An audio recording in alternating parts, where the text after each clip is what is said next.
dos gases, ele se baseia no gás ideal ou no gás perfeito, né? Ou seja, é, é aquele formado por uma infinidade de moléculas, só que essas moléculas não apresentam um volume próprio, é como se fossem pontinhos. Então, quando a gente se referir ao volume do gás, na verdade a gente está se referindo ao volume do recipiente que contém esse gás. É, e alguma das características é inexistência de forças coesivas entre as moléculas, que são nulas, né? Não existe mudança de fase, sempre estão na fase gasosa. O choque entre as partículas que constituem esse gás são perfeitamente elásticos. Para a gente caracterizar o gás, a gente vai estudar as três variáveis do estado, que são volume, temperatura e pressão, que no sistema internacional é em litros cúbicos. A pressão no sistema internacional é o Pascal, mas é muito comum usar o ATM. Um ATM é 10 a quinta Pascal, aproximadamente. Agora a temperatura é sempre em Kelvin. O nível de agitação das moléculas é sempre em Kelvin também. Não pode usar em Celsius. E a gente estudou que passar de Celsius para Kelvin é só somar 273. Então a gente vai usar os gases por conta dessa propriedade que ele tem, essa compressibilidade e essa expansibilidade. Isso lhe dá uma propriedade que vai nos ajudar lá na frente na conversão da energia térmica e na energia de movimento também, que é o que a gente aproveita das máquinas térmicas dos motores.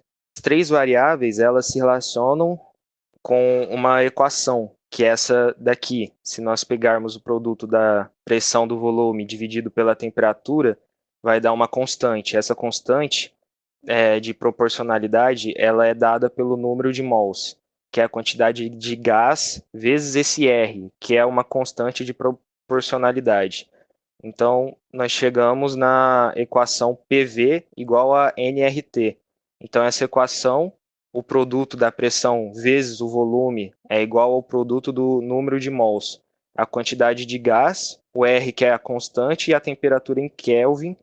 Esse R, dependendo das unidades que usarmos da pressão e do volume, tem um número diferente. Por exemplo, em química, o mais usado é 0,082 e esse número usa quando a pressão está em atm e o volume em litro. Tanto é que o 0,082 atm vezes litro por mol vezes Kelvin, se for das unidades do sistema internacional, que é o que a gente mais usa na física, a pressão em Pascal e o volume em litro cúbico seria o valor em torno de 8,3 J por mol. E quando a gente trata de transformações gasosas que passam de um estado para o outro, a gente pode estudar três especiais, que são a isobáricas, isotérmicas e a isovolumétricas. Uma transformação é chamada de isobárica quando a pressão é mantida constante, se a pressão é mantida constante. A gente pode igualar o número de mols nos dois casos, né? No estado 1 e no estado 2. E a gente chega nessa relação que a gente está vendo aí. Ou seja, mantendo a pressão constante, o volume e a temperatura são diretamente proporcionais. Se você dobra a temperatura, tem que dobrar o volume para a pressão não mudar. Se você triplica a temperatura, tem que triplicar o volume também, para a pressão não mudar. Colocando isso no gráfico, nós teríamos essas retas que passariam pela origem, aqui em uma pressão P1, aqui em uma pressão constante P2, e esse pontilhado é porque na natureza não existe o volume zero e na temperatura 0 Kelvin. Então esse gráfico é uma representação da situação. A lei de Boyle, que é a de temperatura constante, quando a temperatura está constante, a pressão e o volume são inversamente proporcionais. Então, mantendo o nível da agitação, se dobrou o volume. A pressão cai pela metade, se triplicou o volume, a pressão cai por um terço. Nós teremos essas curvas aqui chamadas de isotermas. Então, aqui, essa curva seria a transformação acontecendo em uma temperatura T2, essa daqui em uma temperatura T1, e quanto maior for a temperatura, mais essa curva vai estar afastada aqui do eixo de P e V. Então, se você tem duas curvas e uma está afastada, está mais afastada do que a outra, essa daqui vai se afastar mais por causa da transformação que está acontecendo em uma temperatura maior. Quando a gente junta toda essa equação, a gente pode chegar na equação chamada de equação geral dos gases perfeitos, que é a que relaciona as variáveis do estado 1 para o estado 2. Então, vamos supor que a gente mantenha o número de mols no estado 1. Nós temos P1, V1, T1. Essa transformação acontece em T2, V2 e T2. Vamos supor que tenha mudado todas as três variáveis. A gente pode relacionar esses dois estados pela lei geral dos gases. Esse é o caso quando nós temos um número igual de mols no estado 1 e no estado 2, então não mudou a quantidade de gás. Se a gente tem um número diferente de mols, vamos supor que a gente misture dois gases ou três gases, vamos somar o número de mols. Aí no número de mols da mistura é o N1, N2, N3, aí vai somando. O PV sobre RT, isso a gente pegou da equação do Claveion e isolou o N, TM, VM, RTM, que é o número de mols da mistura. Isso do 1, isso do 2, isso do 3, e assim por diante. Então, se a gente corta o R, a gente chegaria nessa equação. Se você tem dois gases, esse termo some, só sobra esse. Se você tem um gás, só sobra o que a gente já viu no slide. E aí é só usar a equação do Claveion, a partir da equação do Claveion. Bom, agora eu vou falar um pouco sobre a teoria do trabalho da força de pressão do gás, que é uma força exercida pelo gás que empurra o êmbolo que acaba resultando numa energia que é necessária para mover algo contra essa força. Colocando em prática, aqui temos um cilindro com um gás dentro. Logo em cima, temos uma tampa, que é chamada de êmbolo.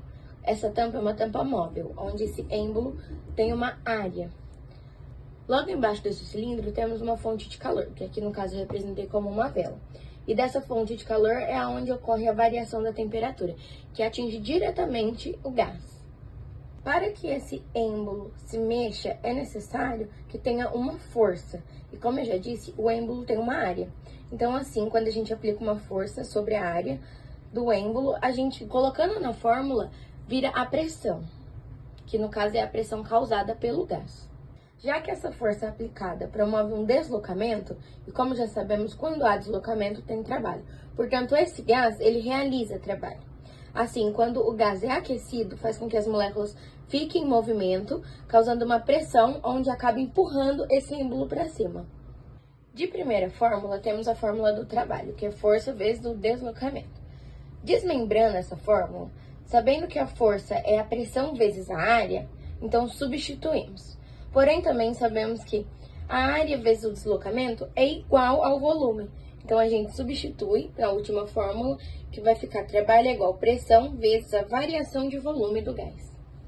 Quando a gente fala de variação no volume, a gente sabe que a força é constante. E então, a gente tem 3 tipos de variação. Sendo assim, se a variação for positiva, o trabalho é positivo. Então, o êmbolo é expandido para cima. Então, a pressão é causada pelo gás. O gás acaba empurrando o êmbolo para cima. Agora, se a variação for negativa, o trabalho é negativo e é causada uma compressão, onde o êmbolo é empurrado para baixo. Então, a pressão é causada sobre o gás, então ela empurra o êmbolo para baixo. Agora, se a variação for igual a zero, o trabalho é igual a zero, então não temos variação. Temos uma transformação isométrica, onde não ocorre variação no êmbolo. O êmbolo não é empurrado nem para cima nem para baixo, ele permanece estável. Anteriormente, eu estava explicando que a variação acontecia no volume e não na força. A força era constante. Agora, quando falamos de trabalho, onde a força que é a variável, representamos então num gráfico de pressão por volume, onde o trabalho é igual à área da figura representada. Então, com essa teoria, concluímos que o trabalho é a variação da temperatura que atinge diretamente o gás, fazendo com que as moléculas fiquem em movimento, causando uma pressão, onde pode empurrar o êmbolo tanto para cima quanto para baixo. Exercício de energia interna. No desenvolvimento de uma certa máquina térmica, o ciclo termodinâmico executado por um gás ideal comporta-se como apresentado no diagrama de pressão por volume. A primeira questão quer saber o trabalho realizado pelo gás no processo AB. Para começo de tudo, precisamos tirar a área sobre o gráfico. Também precisamos saber se o trabalho vai ser positivo ou negativo. No caso, o trabalho vai ser positivo por ser uma expansão. É uma expansão porque o volume está aumentando. A área que tiramos sobre o gráfico é uma área de um trapézio, onde a base maior é 15 vezes 10 à terceira e a base menor é 10 vezes 10 à terceira, e a altura é 3. Tudo isso a gente divide por 2, que vai resultar em 75 vezes 10 à terceira dividido por 2. Com isso, o trabalho do gás durante o processo AB é de 37,5 vezes 10 à terceira joule, ou 37,5 kJ.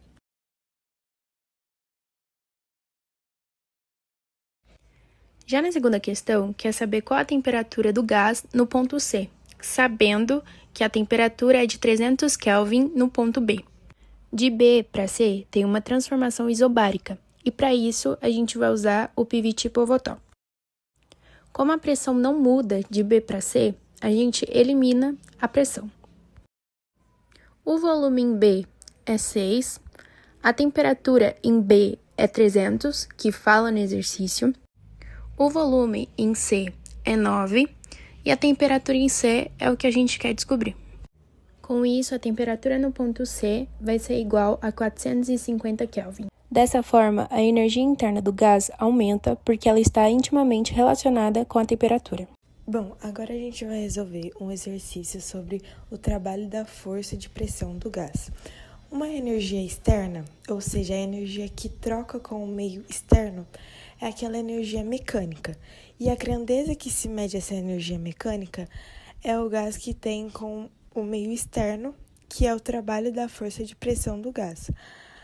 A gente vai usar para resolver os exercícios. Bom, o exercício diz assim: um ciclo termodinâmico para um mol de gás monatômico consiste em 4 processos, que são o AB isobárico, o BZ isórico, o CD isobárico e o DA isórico, representados no diagrama PV da figura.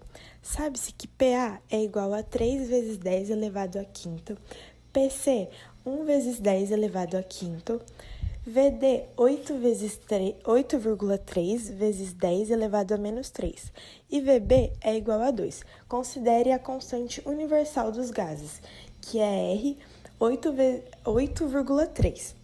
Bom, com isso a gente consegue ver que eles já estão nas suas devidas unidades.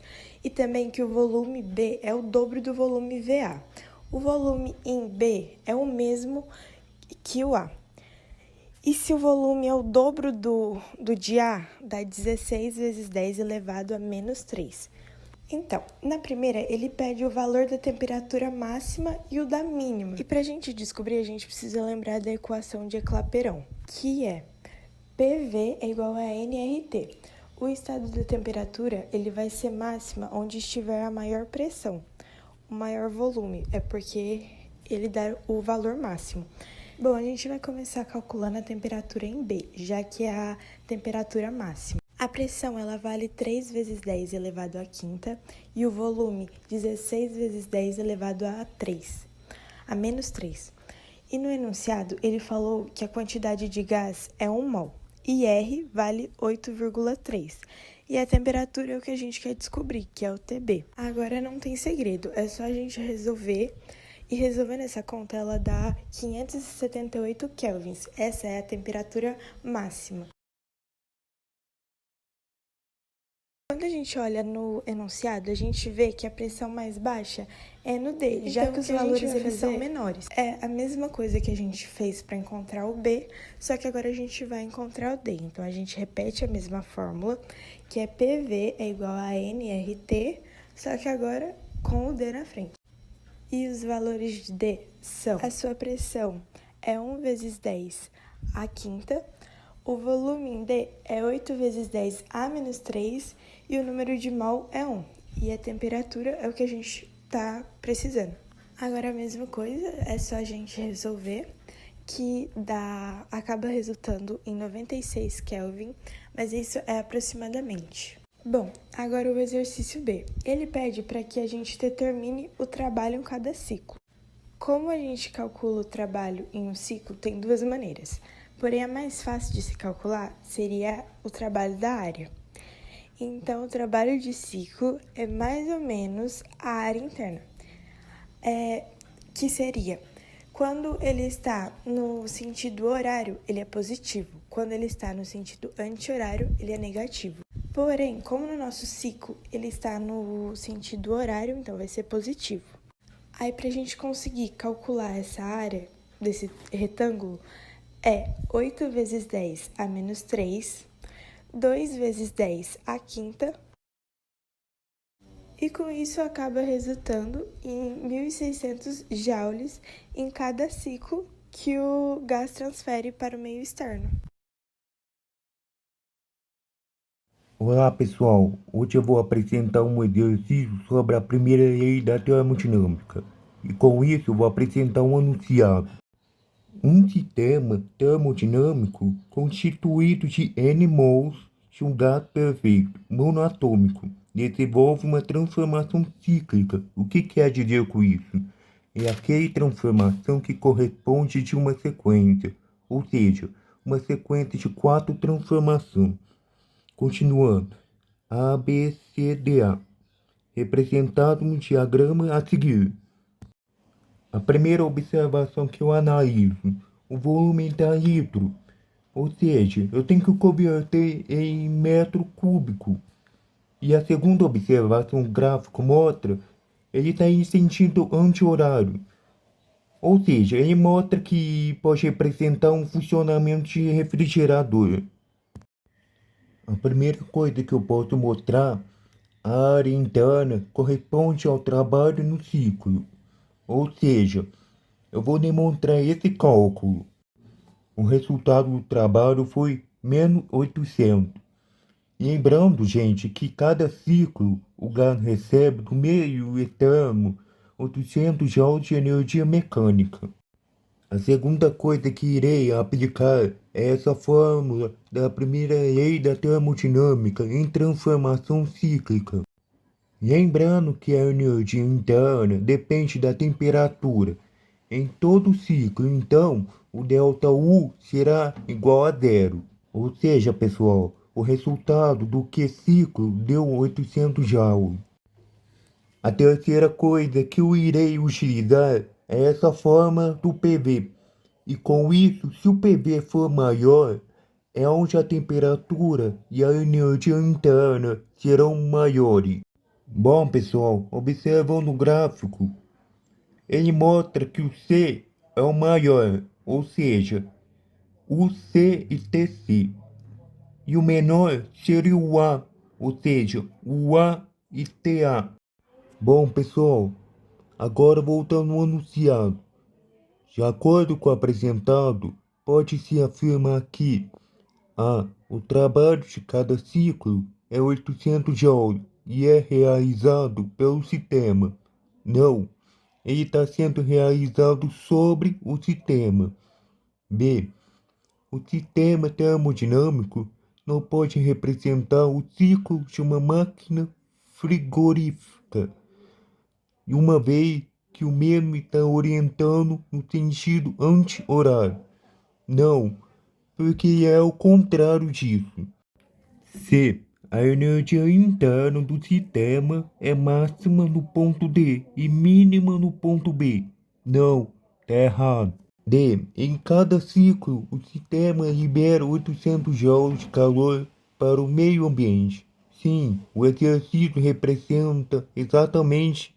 Então, pessoal, a alternativa vai ser a D.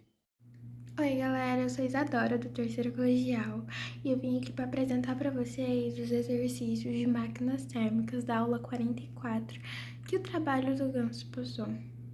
Beijo, galera, aproveitem os exercícios e estudem. Oi, galera, eu sou a Isadora. Como eu disse, eu vim apresentar para vocês os exercícios. Eu vou começar a ler.